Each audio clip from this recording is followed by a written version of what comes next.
Men seem to be less willing or less able to reach out and seek support and tend to suffer in silence. They don't go to groups, they don't talk to their friends about having RP. So we kind of thought, well, if we as a couple of 40-year-old blokes did a YouTube show about RP and tackled some of the topics like using a cane for the first time or starting to use a cane, telling your employer for the first time, those type of things that guys predominantly shy away from. But rather than it be like a documentary series, we wanted it to be a bit funny and a bit of humour. So that's kind of where we've been going. The RP Show! Howdy! Welcome to the See-Through Podcast, a podcast that creates transparency on life with a disability through raw conversations with the disability community.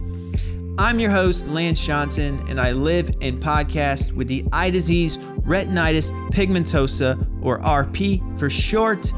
And speaking of RP, today I talk with Mike and Steve from the RP Show, a show they both self-produce together that shares their knowledge of RP and tackles problems the RP community faces as we all lose our vision. In this episode, Mike, Steve, and I talk about masculinity and how having a disability can warp our own perceptions of what masculinity can be, their new season of the RP Show, their remote recording process, and more. But before our interview begins, make sure to subscribe to the podcast, follow on social media. The handle is at See-Through-Pod. And if you want bonus episodes and exclusive content, go ahead and join the See-Through Few over on Patreon. The link is in the show description. Enjoy this episode, everyone.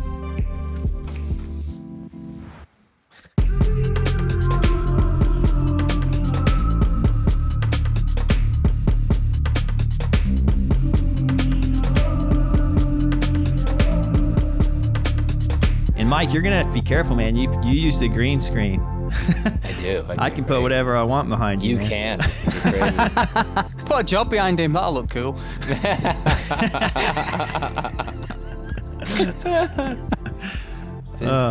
Well, thanks for coming back on. You're the first guest to come on 3 times. He liked us that much. Yeah. The triple. The triple threat. You guys are cooking up some new RP show stuff, right? That's right. We are fully in the swing of things. We are in season 2, which is underway. A little bit different for us this time, but yeah, we are right in the middle of filming. Yep. So season 2, I brought you on twice, and we always talk about the RP Show because that's y'all's thing. I'm saying y'all. North Carolina represent, but it slips out sometimes. But I don't mind.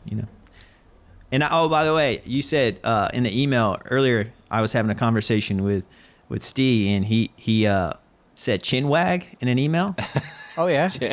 And I had no idea what that was, so I had to ask my wife, and she was happy to hear that because she was like, "Oh, I haven't heard that in a long time," and it kind of made her smile. But oh yeah, because she's a Brit, isn't she? So she'll yep. Yeah. So just means well, just slang for good old conversation, good old chat. Chinwag. Yeah. Okay. Don't tell Mike, he's Chinwag. obsessed with doing British accents at the moment. I don't know what you're talking about. I don't know what you're talking about. Yeah, chinwag. Let's have a chinwag. Right on. So season 2, people probably know about the RP Show by now if they've been listening. But let's just say you're a new listener, and you're on YouTube now, and just maybe give a refresher about yourselves and also about the RP Show. So if you are new and you don't know what the RP Show is, it's me and my friend here, Steve Johnson, and he's over in the UK, and I'm over here in America, and we got together during the pandemic. He was on my podcast, and I felt like we needed to do something together. So kind of throughout 2020, we were talking, and finally early January, let's do this. Let's start getting this going. And we wanted to take all our knowledge and pass it on to newly diagnosed kind of, people and stuff like that, or people who are struggling, but make it in a funny way, because everything tends to be, all the shows that are out there tend to be so serious. Vision loss is so serious. And we didn't want to do that. We wanted to actually bring a lot of the sad moments too, and make light of them in a funny way, and bring we all dislike wet floor signs, But of course, I'm rocking one of our shirts that says, wet floor sign with the quotation marks.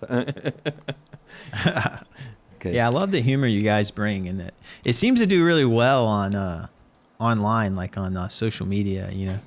I was cracking up, Mike, over that TikTok you shared where I guess you made it where it was like The Shining, but with the 2 wet floor signs. Oh yeah, that came out good. Oh, that made me laugh. Oh, yeah, I was so creeped out by that. Just the little sound effect to the little. I mean, for anyone not watching that's not seen that, obviously a running theme in our show is that we found people with RP hate wet floor signs. It's kind of one of the early indicators that you are manifesting with RP, because you start tripping over those things.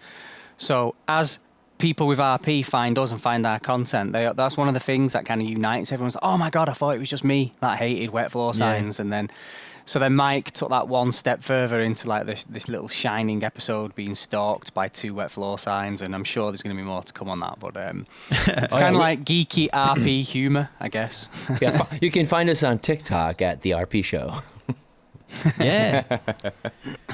But I guess going back to your original question, Lance, just to wrap up that that little bit. So the RP show, as Mike said, we set out just to try and tackle some of the big topics, and we were aiming originally for, like Mike said, newly diagnosed young guys, predominantly because men seem to be less willing or less able to reach out and seek support and tend to suffer in silence. They don't go to groups, they don't talk to their friends about having RP. So we kind of thought, well, if we as a couple of 40-year-old blokes did a YouTube show about RP and tackled some of the topics like using a cane for the first time or starting to use a cane, telling your employer for the first time, those type of things that guys predominantly shy away from and end up being a bit reclusive. We thought we'd go down that route. But rather than it be like a documentary series, we wanted it to be a bit funny and a bit of humour. So that's kind of where we've been going. But then we've kind of stretched out across the whole demographic, because we found out that quite a few females tune into the show and watch it, probably more so than guys, is what we found. Yeah, so we got far. good. Yeah, we have some really strong followers. Yeah, that are women. Purely putting that down to Mike's handsome good looks is probably why we're attracted more. I think more it's both of us. males. Well, maybe it might have been it might have been your rugged look. You had that rugged look for a while. My lockdown locks. Yeah. Yeah. But, Yeah, I agree, man. I kind of feel like I don't have the data, but I have a hunch that my audience base is mostly female. But I don't have any evidence of that. But based on just who I communicate with, who listens to the podcast, it's predominantly female. Yeah.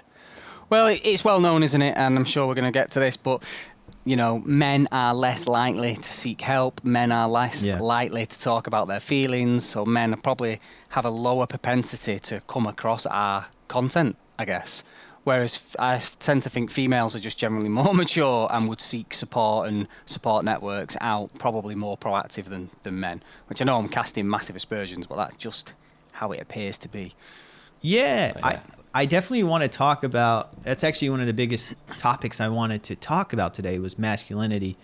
And I think that's why I like having you both on, is because, I'm 31. You guys are what? You guys are what, 22, I think? Yeah, I wish. So we're 40. Just, might as well. I'd say you get a certain age and the years kind of start to blend. Like, you're definitely older than me, but you're part of my peer group. I have this podcast. You guys have the RP show, and I feel like we have a lot of overlap with our perspectives. And the thing that's interested me and what used to bother me before I came out as someone with RP and had this podcast and felt more open about, talking about RP and was, and I think part of that was kind of like a masculinity kind of worry that it's going to emasculate me, because there's a common theme, like masculinity, you want to be, independent, you don't want to rely on others, you want to be self-sufficient.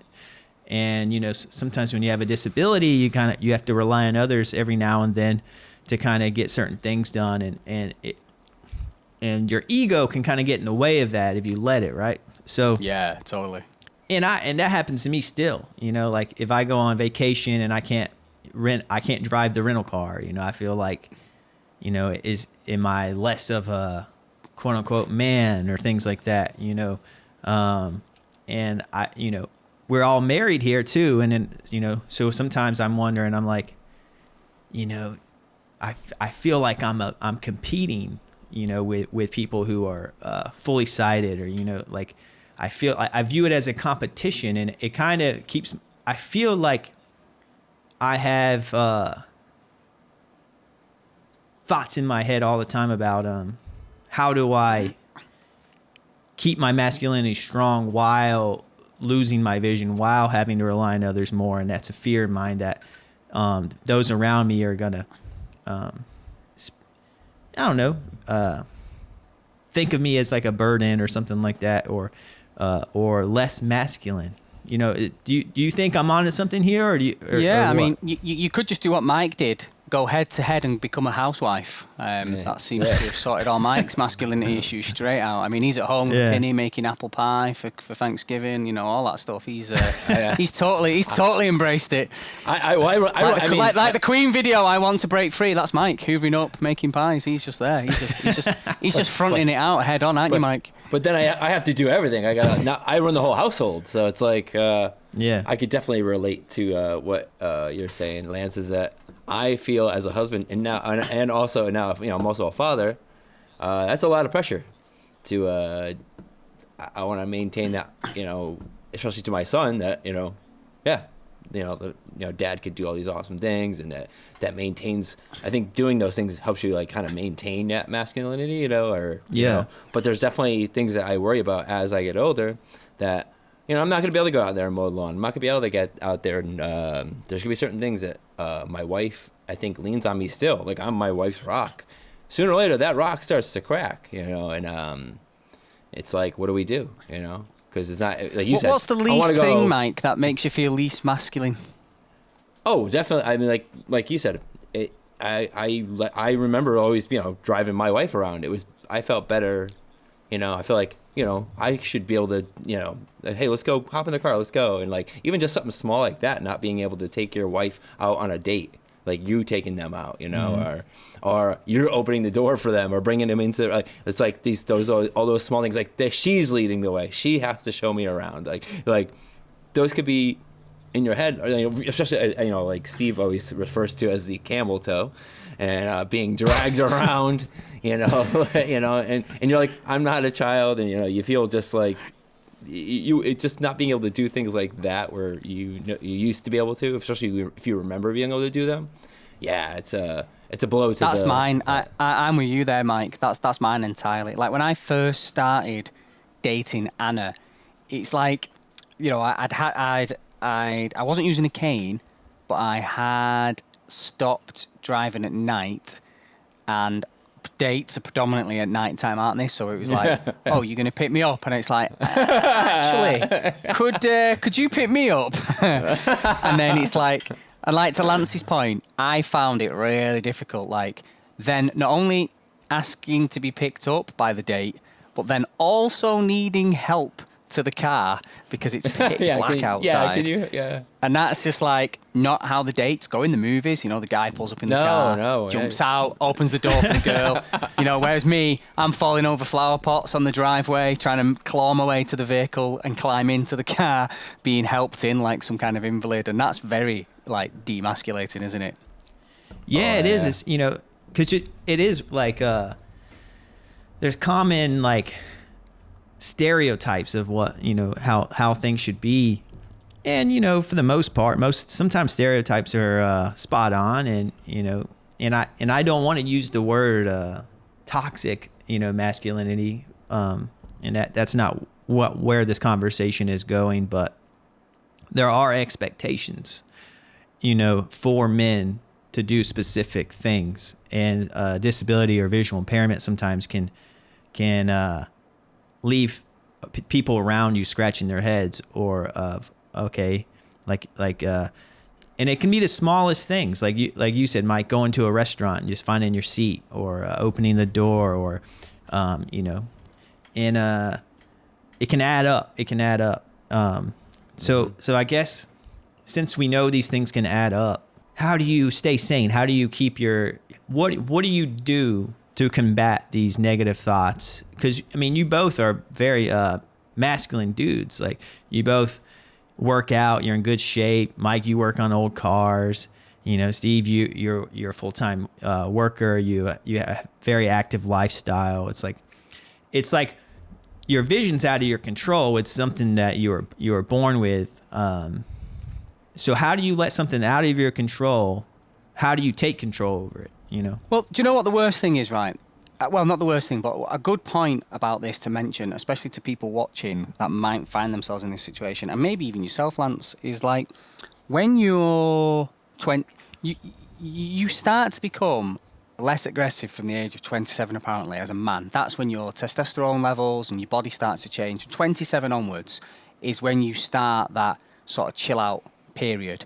And I think when you're growing up with RP, when you're a younger guy, I think the masculinity thing is way worse of an issue when you're like in your 20s, maybe early 30s.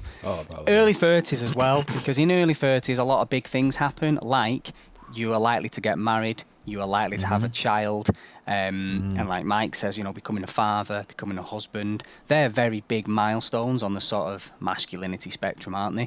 When you get to my age now, 44, I'm not like apathetic, but I've kind of like... I've gone through the stress and the worrying about, you know, the masculine things and what I can do and what I can't do, and, you know, all that sort of stuff. And now, although I'm not that old, I'm only 44, but I'm so like over those type of things. I don't really stress out about those things anymore. And there are still things that I do that are, you know, keep me sane. Like, I still have that shred of independence. Like, you know, I do the DIY mostly. You know, there are still things that you can do so you feel like you're contributing. It might not be, you know, you might not be outside with an anvil making a sword, but you might be doing something, you know, just like something simple where you're still playing an active role. And I guess it's easy to say, oh, just don't worry about it, just, you know, just let it happen. But the other dynamic to this, which is really interesting, is like being masculine is really old-fashioned now, and I'm quite lucky. Like, here in the UK, and in my sort of social circle, I am around a lot of strong, independent women. So that, you know, like in the gym, for example, you know, I go to the gym in the morning. There are 4 or 5 girls that I go to the gym with that are stronger than me, faster than me, fitter than me, older than me. You know, there's a couple of girls that are like Kirsty's one that springs to mind. She's 50 years of age. She looks fantastic. She's got an awesome body from a female perspective. But at the same time, she can outlift me in certain moves, which you don't get much more emasculating than that. I'm like, wow. Don't take everything from me. You're now beating me in the gym as well, which is just like, you know, that's it. My masculinity erased. So and at the same time, like, you know, when we're walking back to the rack, you know, am I going to offer to pick her kettlebell up and put it away for her because I'm a guy and she's a guy? I'm like, no, you're stronger than me. Put mine away. You can lift more than me. Yeah. You take care. Carry me, please. Excuse me, hon. Can you put this away for me, please? I like that. I like that idea of kind of you mellow out as you age. Mike, would you agree with that? Yeah, to a certain extent, depending what you're into. Like, I mean, I look at myself as an athlete, so I'm not. I kind of rely on that testosterone and, you know, and being, you know, I want to keep being competitive, and that's what, like, you're asking, how do we deal with that? That's how I deal with it. I mean, because no matter how much my sight goes, I could still be down here in the basement, you know, banging and clanging, as they would say, or you know, hitting the treadmill, and that makes me feel like a man. That makes me feel good. Yeah. I'm competing with myself. So, and that's how I always look at it. I only got myself to worry about. And I'm like Steve, where I teach spin class, and I'm around mostly, just badass, strong women. I go to Fit Factory. It's mostly all another place I teach a class at, and it's mostly all badass, strong women. So I don't have that feeling of like a man technical, that technical, like, like we were talking about being the bad side of masculinity. I don't have that. Yeah, it's not about that. It's about just doing what you can do, finding things that make you feel, that connection still to your previous, as I say, my previous self or my sighted self. I can still work on a car. It's a little more difficult, but I can still do it. Or Steve, he's still working. He's still in the workforce. Yeah. So that's gotta, that's a feeling of, hey, he's still providing, And now that I teach a spin class 3 days a week, now I'm actually on the book. So now I'm not just sitting at home collecting on disability, but I actually do have a little part-time job. So those little things are what help you, I think, maintain that. So what I take from that is like two things. Steve, you mentioned just kind of your testosterone wanes as you get older. You kind of mellow out. You kind of, with age comes wisdom. It doesn't. Not everything has to be, your kind of idea of masculinity changes as time goes on, and then that's kind of part of just kind of accepting and then surrounding yourself with people who don't focus on what they consider masculine, like being around the right people. And then in terms of like the gym, you know what I mean? Just kind of checking your own ego, about it. And then Mike, you kind of said something similar, except yours is you compete with yourself. You do things for yourself. You're a spin instructor. You work out at home. You work on cars. You have things that you do that you voluntarily do that you probably, at the end of the day, you don't have to do,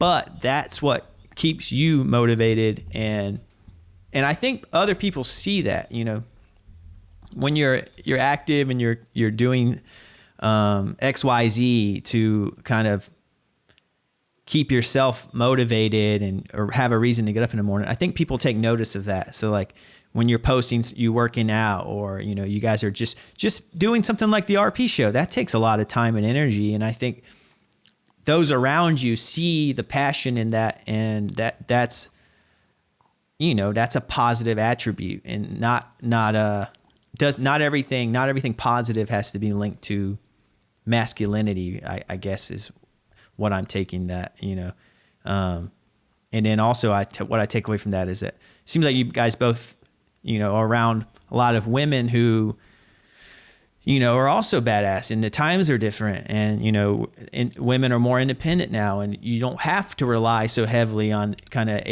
these old principles of masculinity.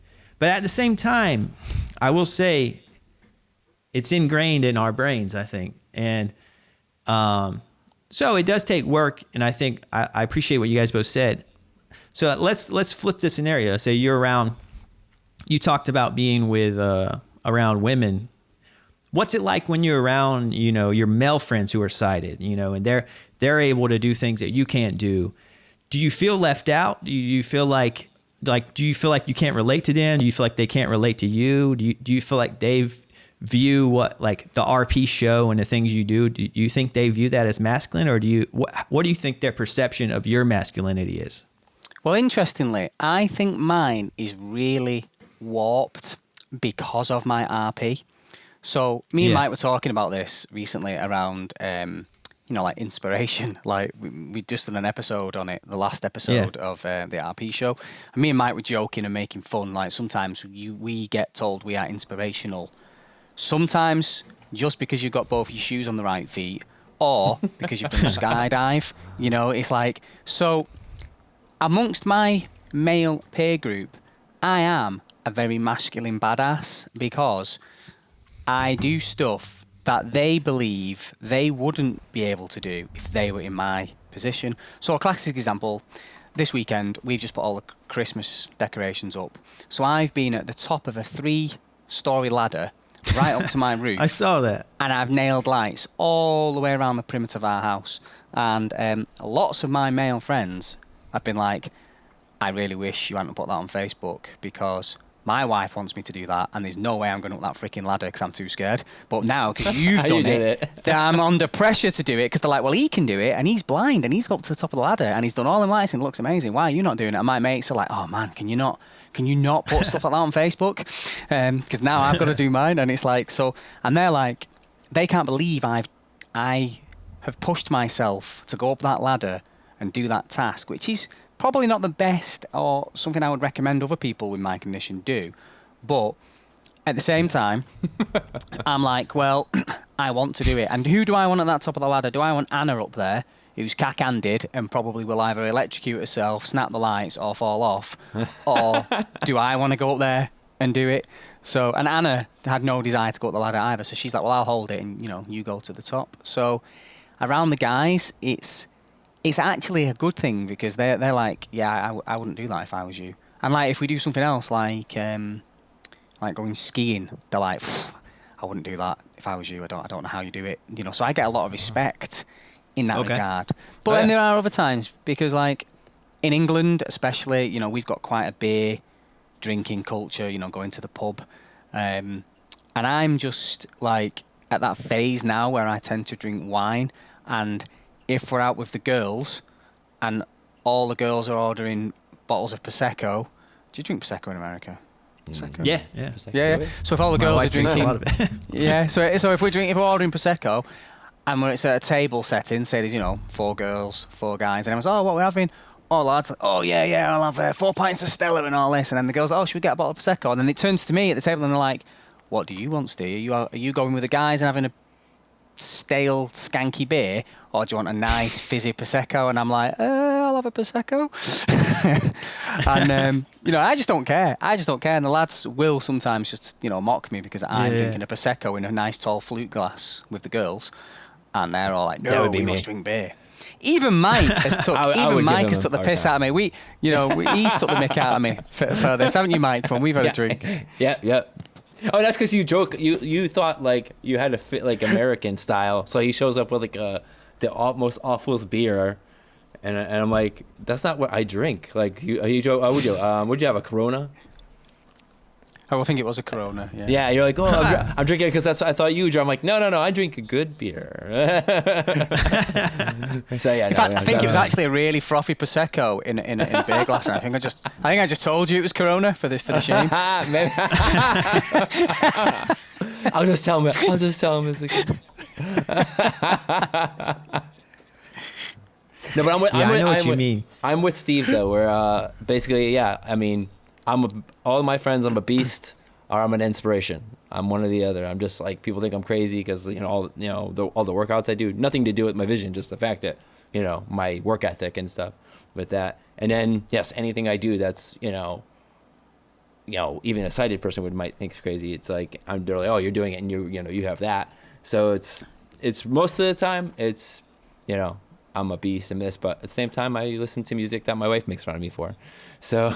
That's my Prosecco would be like I listen to like boy bands and things like that sometimes, and she'll be like, that's awful, like so my wife will give me a flack. So but yeah, it goes both ways, but for the most part I'm with Steve on that one. Yeah, I mean you brought up 2 things.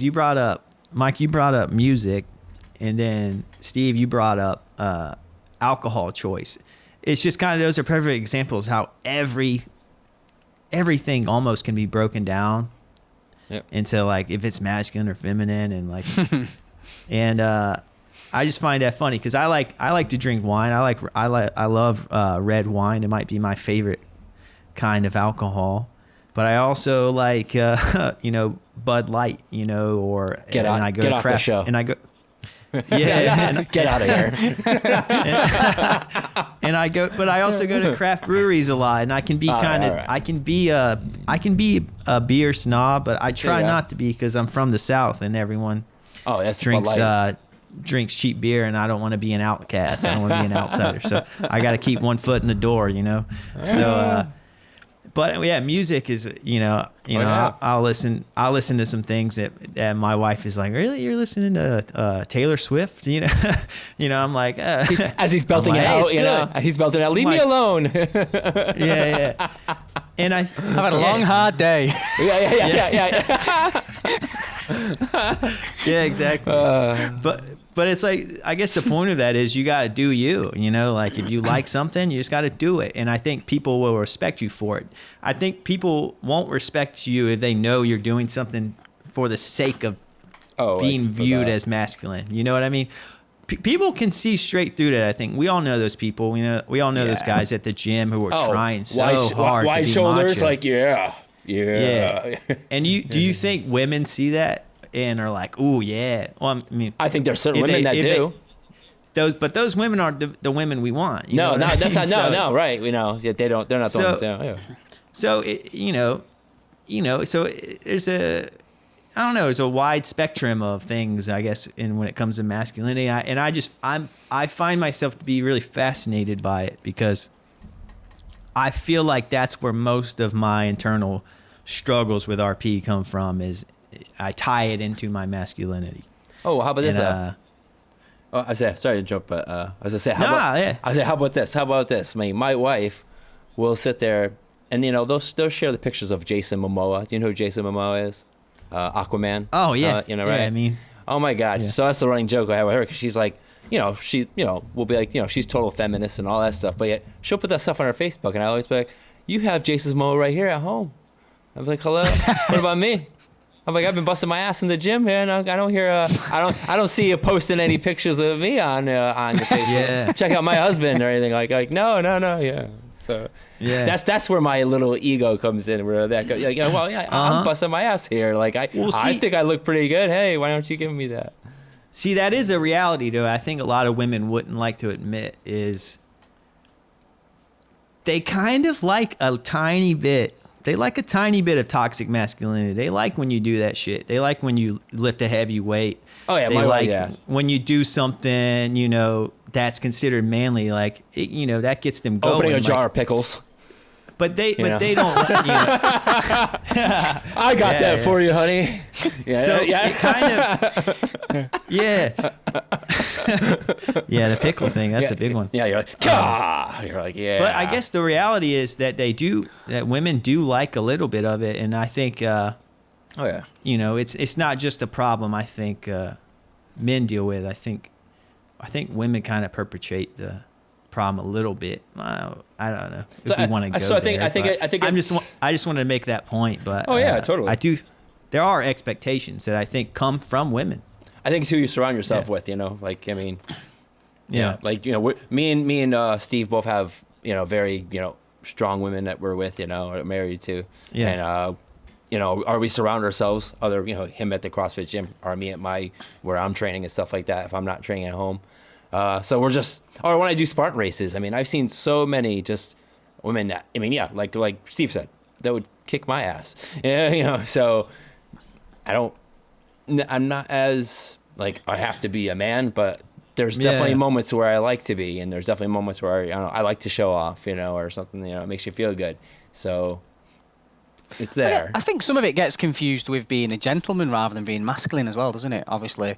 Oh, opening a door, you mean, or something? Good point. Speaking as a Brit, I've been raised to always open doors, pull out chairs, that sort of stuff. Yeah. Be courteous towards women, and I've never really been into the whole, lads football locker room style, treating women badly, sort of thing. Like a lot of, not to stereotype, but a lot of like team sport. Lad mentality. Never really been into that.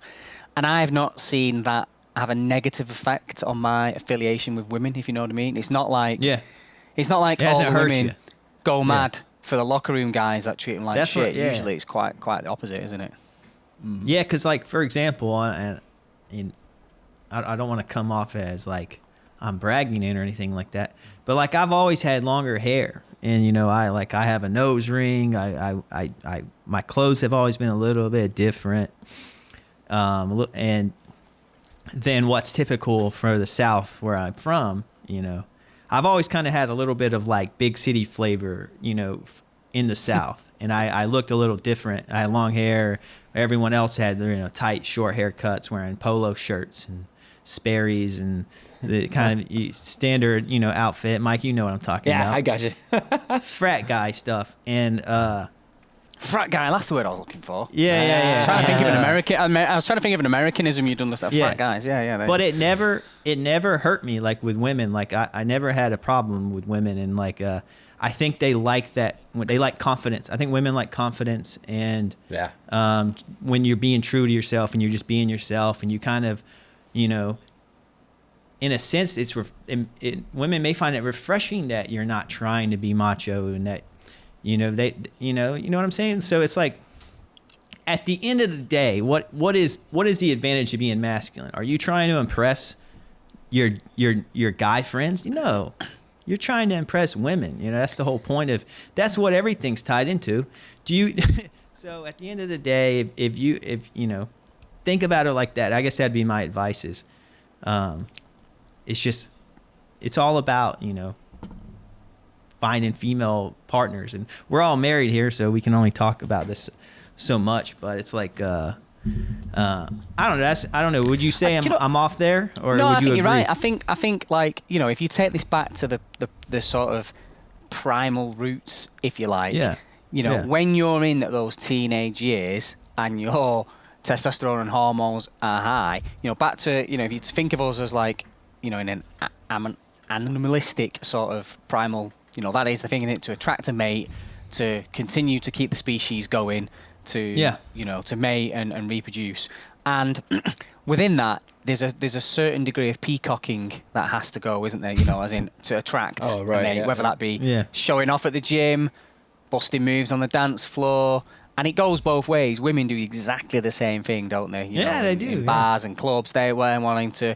That's why women I guess have the same problem, but in a very different way. Theirs is all about looks, isn't it, and body image and body shape and all the rest of it, which is now filtering down into the male area. Back in the day, it didn't matter what a bloke looked like. If he could fight and he stood out in the crowd, he would probably get the hot girl. Whereas now, there's more pressure on guys to have a six-pack and be in good shape and have their eyebrows waxed, or God knows what guys are into these days. Do you know what I mean? So I think it starts from that, and I think this is why as you get older, I think that's why it gets easier, because when you're, when your peer group gets smaller, doesn't it? When you're in school, college, frat guys, you're in a pool of I don't know, many guys your exact same age in your same environment. You're fishing in the same pond, whereas when you break out of that and you get out into the real world, the pond becomes a lot vaster, and you're now mixing with all different types of peers, older men, younger men, things like that, and you start to normalize, I think, and you get out of that rat race and that pressure of being within your peers, and then you get older, wiser, you start to calm down, and then for like us guys who are married, we don't have to really worry about that anymore, do we? I don't have to worry really on a Friday night when I go out what I look like, so to speak. And I guess that brings inherent challenges as well, doesn't it? Because a lot of guys give up totally. They pile on the weight. They don't care what they look like. They think, I'm married now. I've got kids. It doesn't really matter. So it can go too far the other way. But that is born out of a place of, what do we call it? Like complacency lifestyle, where you're happy, you're content. You eat whatever you want. You don't go to the gym anymore because you don't need to. Like, well, why do I want to go to the gym for 2 hours a day when I could play with my kid for 2 hours? Yeah, I think those are all very good points. And I think at the end of the day, you just got to do things for yourself. And then I think, the right people will follow you, So do you struggle with this then, Lance? You brought this up, or are you just interested? Do you think to yourself, oh my God, am I less of a guy? Because I'm interested in your perspective, because you're, 13 years younger than I am. You're not a full-time cane user yet, and you're still in what I would call the scary zone, whereas I'm sort of out the other side. So is this something that weighs on your mind? Oh, yeah, definitely, man. Like, and I think everything is so public now in terms of, social media, and like, I met my wife on a dating app. And I can't help but think, about things. Like if I was in North Carolina and where everyone drives, because I don't drive anymore, would I have been able to get my wife to date me? You know, would those obstacles come with it? Would they actually work against me? And I can't help but think that they would, you know. And I feel very lucky that I was able to, you know, relocate to New York where I can take the subway and kind of have that independence, and then have it not be such a, you know, spotlight on me in my RP. But, you know, I can't help but think, you know, about things like that. And I do attach that to my, you know, masculinity. And then, you know, let's say I'm hanging out, you know, with my friends and their wives, and, you know, like, for example, I have a friend, a good friend of mine, my best friend from high school. He's a forest firefighter. Wow. Don't get much more That's masculine than that. Yeah, Yeah, exactly. And he's like 6'3", and he's like 230 pounds, and he played college football, and he's just kind of jacked, and, you know, and so he's kind of like, if you just being honest, he checks all the boxes of, like, all right, masculine, you know.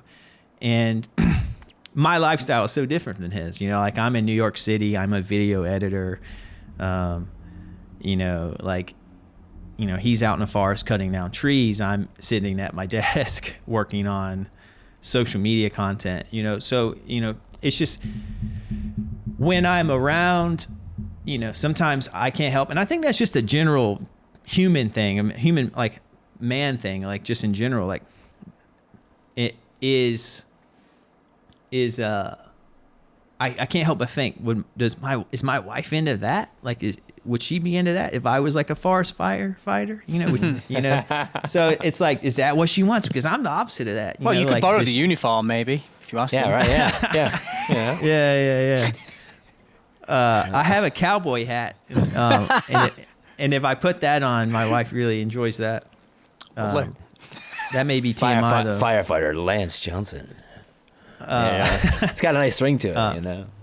But that's just kind of things where I think as a dude, you can't help but think that way, you know. And but I think RP complicates it. I think, you know, because you're like, you know, we say it's me, my wife, hanging out with my friend Aaron, the firefighter, and his wife, and he's driving the car. He's talking about his job.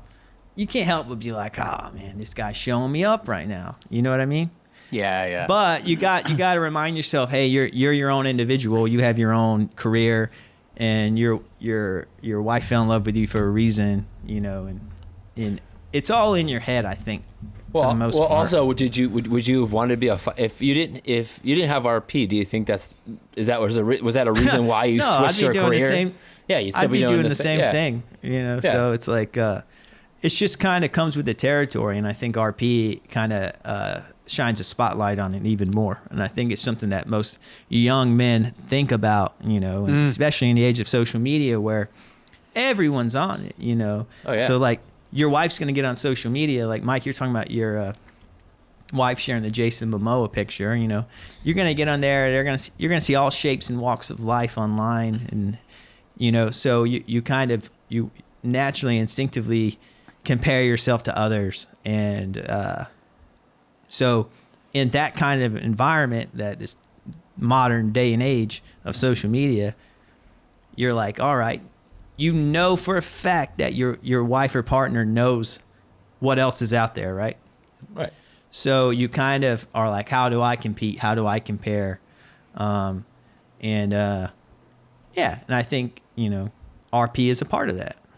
So yeah, I don't know if that answers your question, but it does pop up into my mind more than it should, to be honest with you. But I guess that's something I have to figure out. Yeah, but you're like the RP Thor, though. So, you know, that's the way I look at it. You know, you're less. How I have to brand it. Yeah, I think you are the RP Thor, man. So you look masculine. You have, you know, I wouldn't look at you and be like, oh, that's a feminine kind of guy right there. Or, you know, it's like, no, like I think actually just the way you carry yourself makes you masculine. All right, I'll take it. You know, you carry yourself. You're like you said confidence. That's almost more, you know, that's almost better than having muscles, you know. you know? Yeah. So that's more important sometimes to people, especially in their 30s and going into your 40s, you know, just being able to carry yourself and be like, yeah, you know, like knowing what you're doing and like how you're running the show and how you're doing what you're doing. Like you just have that confidence about you. And that's what people will see. Thanks, Mike. That's You're nice. Yeah. Yeah. Does that answer your question? Because I think it all stems from if you have a competitive kind of nature, and I think I do. Oh, yeah, to be honest with right. you. So like I always am matching up competition, even though when I don't need to.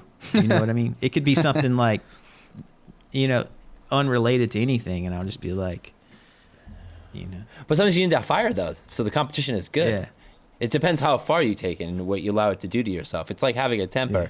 You can use that energy and use it for good. Just because you have a temper doesn't mean it's like bad. It's all in how you channel that anger and how you use it. Yeah. So it's the same thing with what you're doing. As long as you're channeling it in a more positive way or using it that way, and it's all good. Yeah, and you want to be like I can do it for everything. Like this would be a quick example. Go over to a friend's house. They're grilling food. Your friends are really good on the grill. Makes really delicious meat. Has a specific skill set, and then you go and try it yourself, and then yours is like terrible, and then you have to admit, and your wife knows, hey, he's not a grill master. You know, John's grilling. He's better at grilling than you, and you're like, damn it, and I get competitive about that. You know, like I'm like, I want to be the best at everything. So now he's Googling grill masters, and he's looking recipes. Yeah, exactly. He's like, I'm gonna be the best. Now that I'm vocalizing this out loud, I'm like, people listening are like, man, Lance has a lot of issues, but Lance that's just how I am.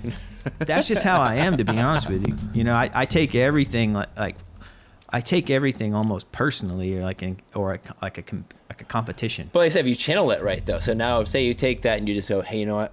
I suck at grilling, but I'm gonna get as good as him, and then you're so fired up about it that it actually makes you look into how to become a better at cooking. Yeah, it does help you. That's a positive. It does help you. It does. There's pros and cons, right? And as long as you're not like at the end going, yeah, suck it, man. I cook better than you. When you're 43, you'll probably just find yourself saying, "Should we go to John's?" Yeah. I don't feel like cooking. John's got some real good stuff. That's when you've arrived. When you've thought to yourself, right, grilling the meat's great, cleaning the grill is shit. Let's go to John's. Yeah, let's go to John's. I don't have to. I could just eat. Yeah. Or like me, you just don't clean your grill because you're like. That's when you've arrived. That's when you've arrived. Yeah. Yeah, exactly. Yeah, I love that, and it's something I'm working on. I'm working on it. And, I know. I have friends that are way better grill masters than me, dude. And I don't sweat it. I just go, you know what? That's, I could do certain things and accept it.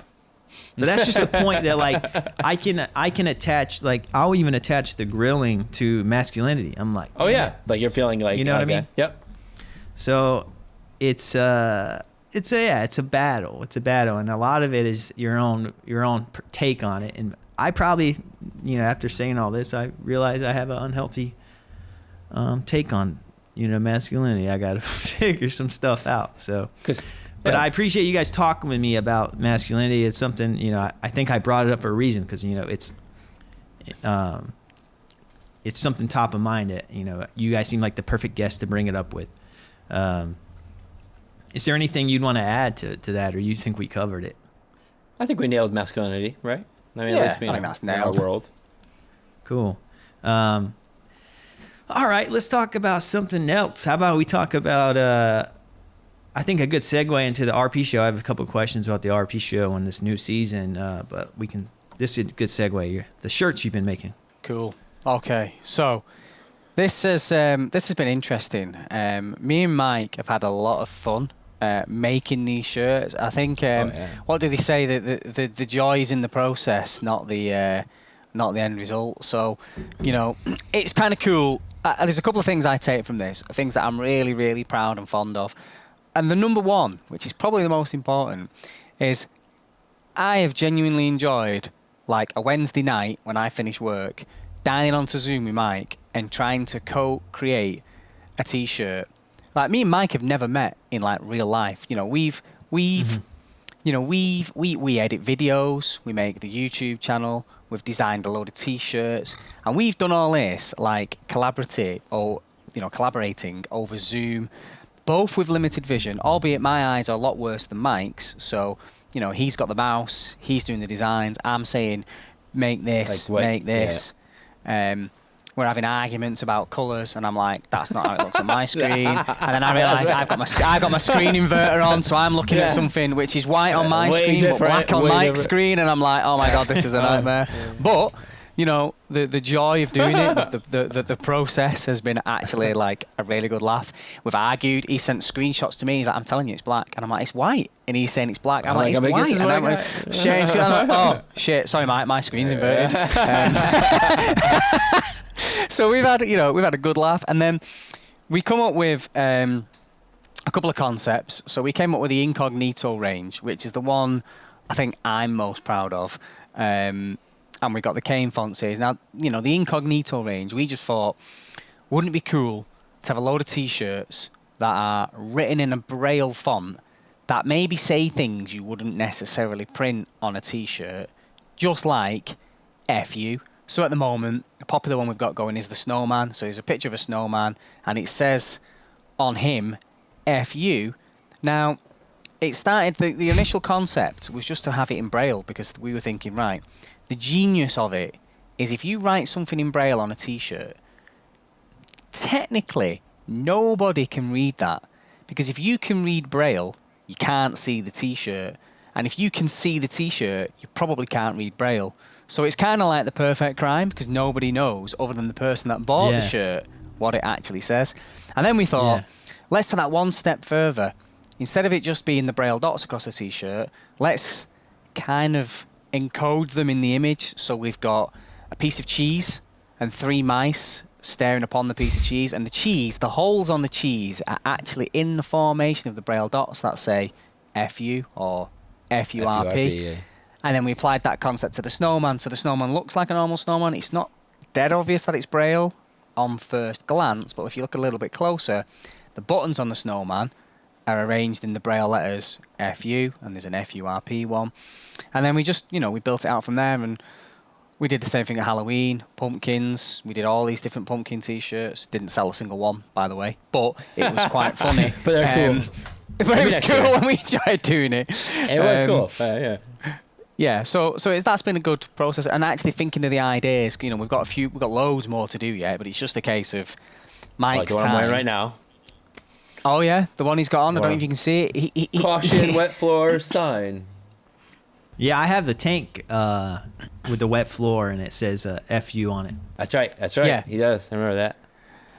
But no, and that one, the one Mike's got on, that says caution, wet floor sign. So instead of it being caution, wet floor, it's caution, there's like a wet floor sign. Because, that's like a little twist that RP people will appreciate, maybe. It's like you're the sign. I kind of look at it. That's why I look at it anyway, is that I'm the sign. I've infiltrated, But yeah, our brand is, we actually created a brand, and that is our brand. Okay. FURP is like the brand. So that's why we have FURP.com. So anyone listening, go to FU-RP.com. FU-RP.com. Pick yourself up a funny t-shirt. You guys are independent creators. Yeah, so we do everything, So everything's out of pocket. Everything is out of your own pocket and time. That's the same thing here. Yep. So, it's nice to support these things, especially if you're getting something out of it, right? Like you said, like Steve said, every Wednesday, that's an important day for me. Like I treat that like a work day.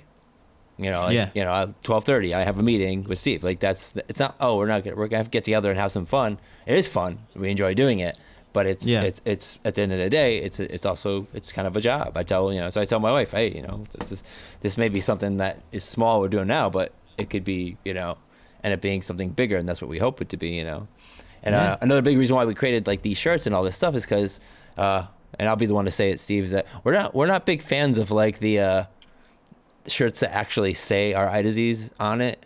We're not like when people say, hey, my I disease doesn't define me. We don't like that. I don't want something on me that actually does define me. I like the fact that we have shirts that it could be whatever, like just having a pair of dice. We have one with a pair of dice, and it says the same, has a braille pattern, or we have and things like where it looks like just like a nice shirt, but it's for you. Yeah, like, yours you're wearing are it. clever. You're you're able Clever. to embrace like your disease without having to wear some type of purple ribbon or whatever on it and things. Well, like, I was going to bring that up. I've seen some on the can't. Facebook group that people make these RP shirts, and I'll be honest with you. I think they're tacky, man. I'm just gonna say how I feel that's what I'm saying. I don't want to be the one to say. I'm gonna say, hey, you know what? If you like it, that's good. Yeah, I don't want to be like, hey, some of these shirts, and I'm like, ugh, I don't know. It doesn't do it for me. But and people love that. People love that. People love that. Yeah. Like they eat that up for some reason. I mean, to me, I would rather wear something that I know, like Steve was saying. We know what it means. Yeah.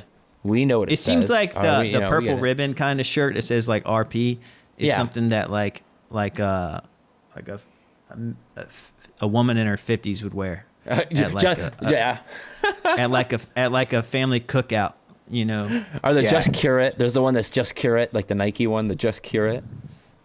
Yeah. I don't like the ones that say like my blindness doesn't define me in massive print on your T-shirt, because I'm like, well, now it does, because you've just literally labeled yourself. Yeah. Or it's like or at nice RP fighter, or like I get it, because you want you're empowering yourself. I'm all for that. But at some point it can become corny. Well, the problem with those shirts is those are supposed to raise awareness, right? Nobody reads shirts. I wear a blind runner shirt when I'm running, and I've had people run into me. I've had people talk to me. They just think it's a brand, blind. I've had people talk to me, and then happen like a couple minutes into the conversation, look down at my shirt, go, "Oh my God, I just realized your shirt said blind runner." I'm like, yeah, I got central vision, I can see you, but they don't get it. Nobody reads shirts, so that defeats the purpose of having a shirt that says retinitis pigmentosa, or I have because nobody's gonna read that and ask you, because they're supposed to read the shirt and then say, hey, excuse me, what is that? And then that's your chance to say, oh, I have an eye disease. Now you're raising awareness, but nobody's gonna wear that. No one's reading that shirt. No one. They're just gonna be like, oh, look at that purple ribbon, or look at that pretty butterfly. There's a place for that, isn't there? If other content creators want to go down that route, that's great. But that's just not us. That's not our style. We just wanted something a bit different. There's a market for everyone. Yeah. Absolutely. And what you guys do, I think, aligns with my taste more. And you don't want these people to have these monopolies and all these things. There's eye design. There's Two Blind Brothers, and then there's everyone makes, some people make their own T-shirts like you guys. So it's good to have variety. You want to have a selection. Like, you don't want just to have one company. You don't want to just have the Two Blind Brothers and that's it. Yeah. Right. So it's like, so I appreciate that, the humor. Going back, I had intentions to go in depth on this, but I don't think we're gonna have the time. But the process of recording, because like this is where the magic happens, right? Like where you guys are sitting right now. Mm-hmm. Yeah. So Mike, you have your green screen, and then Steve, you're in that room. But usually you have a green screen on your chair. Yeah, I have just one of them cheap green screens on the back of my chair. And then obviously we project the RP show background onto that. Yeah. And then we take it from there. We've got actually a really good workflow going, I think. Okay. We're pretty good now. We don't use any particularly, like, obviously we're doing all this out of our own pockets. We're doing all this in our own time, so we don't have masses of technology and stuff like that. We just use Zoom. We record our session, and it works better when we go off the cuff. And just record certain things, and we go, that was really good, and we might set out to say something, and then as we're saying it, it feels really long-winded, and like, man, this episode's gonna be like 4 hours long. So then we have to do a bit of, maybe do a couple of retakes, and usually Mike will do the screen record, and then Mike does a lot of we kind of got a good division of labour, I think, because we have an idea for a show. We may have scripted it out the week before and have the sort of wireframe of what we want to discuss. And Yeah. And then we'll do the show. Sometimes extra things pop up just in the creative process. And then that's fine, and we do all that sort of stuff. And then once we finish, we try and record in bite-sized chunks. So let's say one we did recently, we did, I think it was like the 10 dumbest things science people have said to us. And, you know, we did each one of them as 10 separate recordings. So we recorded number 1, then paused it, then recorded number 2, then paused it. You know, Mike does a really good job of, he chunks up all them recordings and he uploads them all into our shared drive. He's in America, obviously I'm in the UK. He labels them all up. This is, you know, section 1, section 2, this is the start, this is the end. Yeah, he labels them all up and puts them in that drive. And then he gives me the nod when they're all ready, because I do the editing. So then I'm over here in the UK, and once Mike's labelled everything, got everything good to go, he gives me the nod. I then just transfer all those files straight into my Mac. I just use iMovie, you know, nothing fancy like Final Cut, anything like that. I'm just straight into iMovie. I've got a bit of a template that we use each week, and I just upload them in and start editing. And then Mike gives me quite a bit of creative license. He doesn't ever review the final draft. He's just like, yeah, just upload it. No, I trust you. Yeah, I know what I said.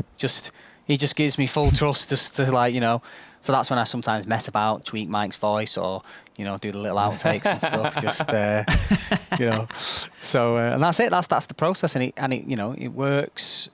I'm still amazed. You know, I work as a project manager in the telecoms sector, and quite often I come under pressure to travel an hour and a half into the city to go to like a meeting or a collaboration session. And there are certain older people in the workforce that are like, oh no, we need to do this face to face. And I'm like, do you realise that I'm severely visually impaired, and I create video content on YouTube and T-shirts with another guy who's also visually impaired, and we've never had to do that face-to-face. But you want me to come to an hour and a half to you in the city to discuss this spreadsheet, which has got nothing majorly difficult to collaborate on. It's a spreadsheet about some technical spec.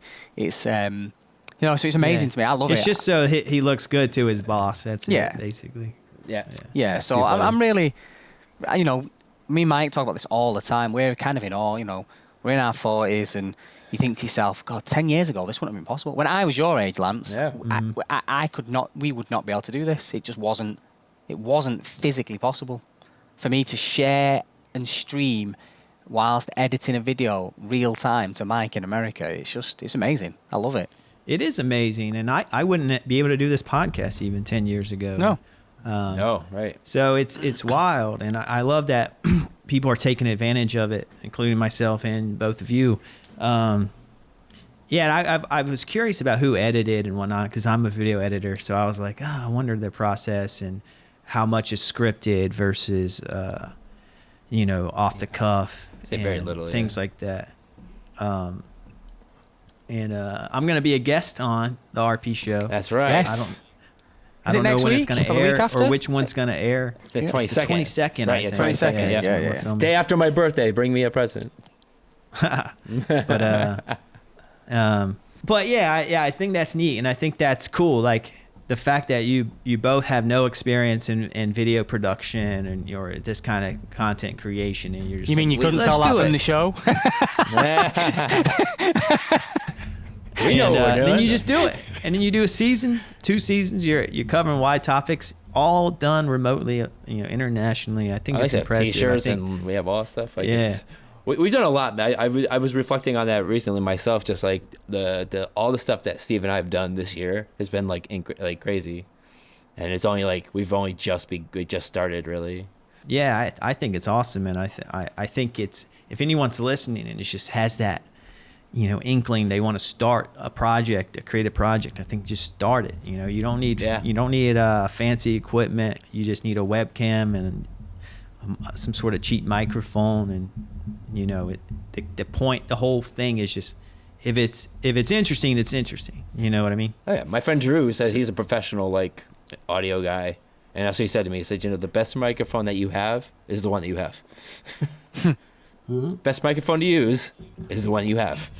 So yeah, the first 49 episodes of this podcast, was a mic a friend gave me for free. That's right. I remember that. I since upgraded, but so who am I to talk now? But oh, look at you. But yeah, just don't rely so much on gear. You know, like when I was switching to video, I was like, oh, I gotta have this really intricate video set up, and you know, expensive camera and this like really cool background. But I'm just like, you know, fuck it. I'm just gonna have black. You know, no distractions.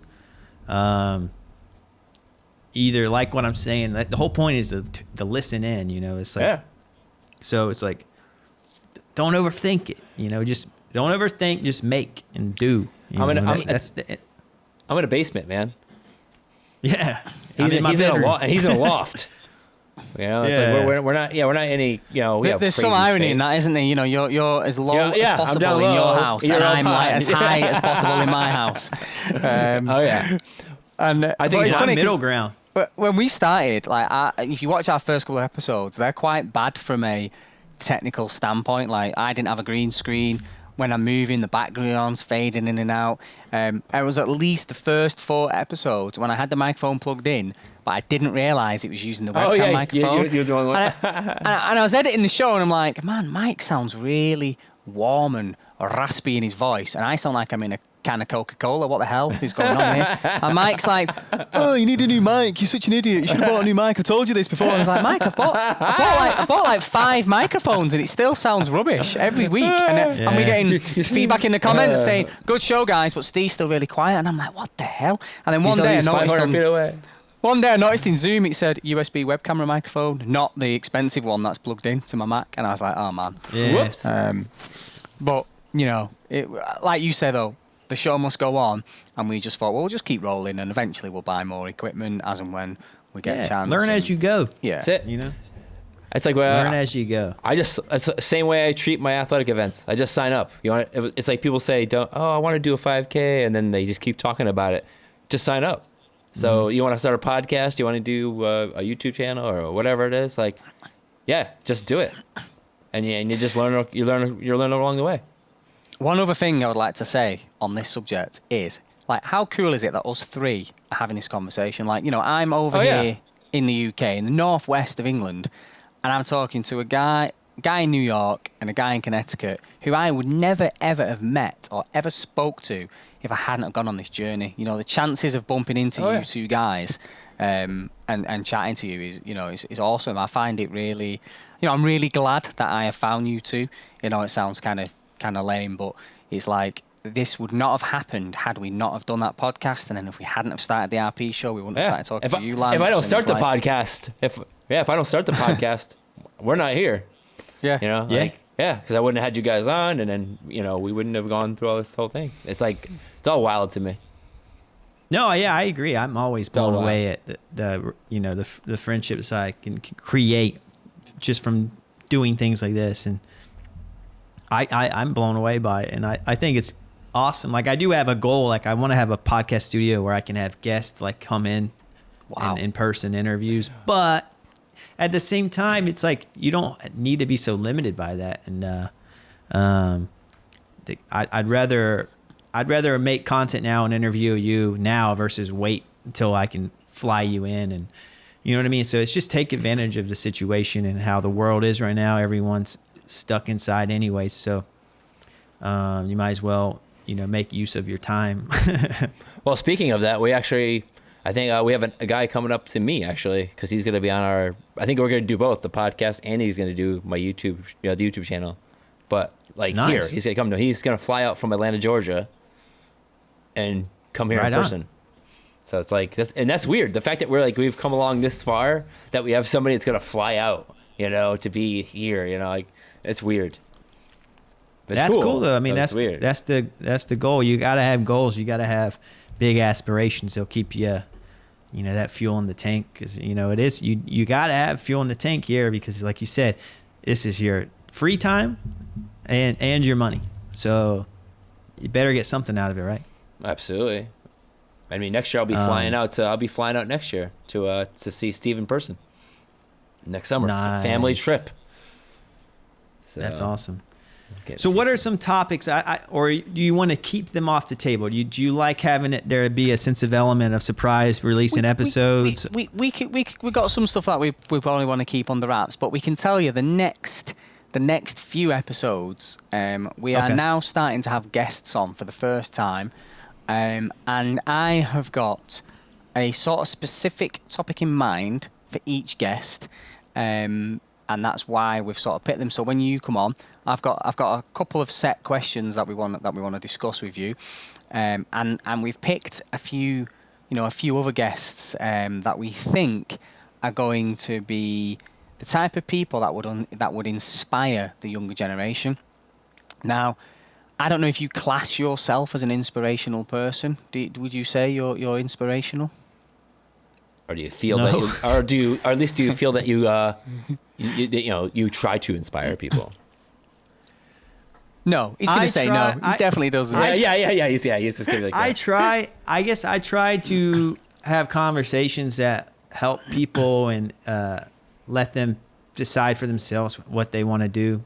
I don't know. That's a tricky question, right? That's a tricky question. Like, well, we can. Well, we'll come to that in I guess in due course. However, like there are things that I know about you that I believe, maybe a 20-year-old guy with RP would find absolutely inspiration. And me and Mike have started to realise that, in this modern age of Instagram blue tick influencers, there are people out there that are trying really, really hard to be inspirational, and they're doing things to try and be that sort of North Star of, look at me, I've got this condition and I'm super inspirational and I'm doing all this sort of stuff. And like you say, a lot of people are not inspired by that type of thing. It's like if me and Mike suddenly start doing episodes on, look how fast we can run, look what a great half marathon time we've got, look how much weight we can lift, and and then if some fat guy's watching that wants to get in shape, that is going to do absolutely nothing to motivate that person. They'll just be sat there thinking, well, I can't do that, and I've got to start. I've got to, I'm miles away from that. And you need, I think, within the RP community, it's nice to have some tangible, realistic, like role models where you think, things of right, actually, that is achievable. What that guy's doing, I could potentially do if I broke that down. Whereas world record, probably not that attainable for everybody. Do you know what I mean? So you need you need normal heroes, not absolutely unattainable heroes. So the next couple of episodes, we've lined up some really cool people, and I include yourself in that, Lance. Some really, really cool people that I think will make for an interesting season and interesting topics. It won't necessarily be like, world record holders for stuff that you would tend to hope for on a podcast or show, but they're mostly normal everyday people that do amazing things. Exactly. Oh yeah, I'm excited. I think that's kind of, to be honest, that's kind of what I try to do with this podcast. I bring on a wide variety of people, and some are like Paralympic champions, yeah, sure, but some are just people like who just have a disability and have a fulfilling life to talk about with their disability. So it's like, everyone can be an inspiration if you look hard enough, and take certain things from this person, that person. And that's kind of what I like to do, is just kind of present people. You can pick and choose what you want to take from our conversations to help you. But as long as I just try to provide conversations that people get something out of it, maybe learn something, and take something away from it. I'm trying to provide value here, for people, and it's that's the goal. We've got 4 guests lined up, and it's quite a range. They're not all the same. It's quite a menu of different types of people. It's quite a diverse crew that we've pulled together. Oh yeah, so it should be good. It should be really good. I'm excited for the guest sessions. I'm looking forward to seeing these episodes and hearing from these variety of guests. One last time, with all that said, how about one last time you give everyone a reminder of where to tune in to the RP show, or Mike, your podcast as well. Go ahead, Steve. Film in. Okay, so you can catch us on Instagram at the RP Show 2021. You can get us on Facebook at the RP Show, and you can get us on YouTube, which is also the RP Show. Yeah, and I'll have links in the show description as well.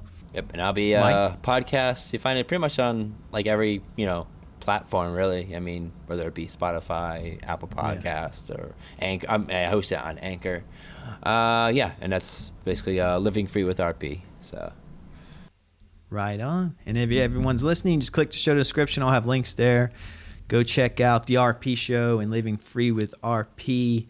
Buy some shirts. It's kind of self-promoting myself a little bit because I'm going to be a guest on the RP show, and I've been a guest on Living Free with RP. So it kind of... Right. I might as well promote it, right? Exactly. We're one world. Yeah.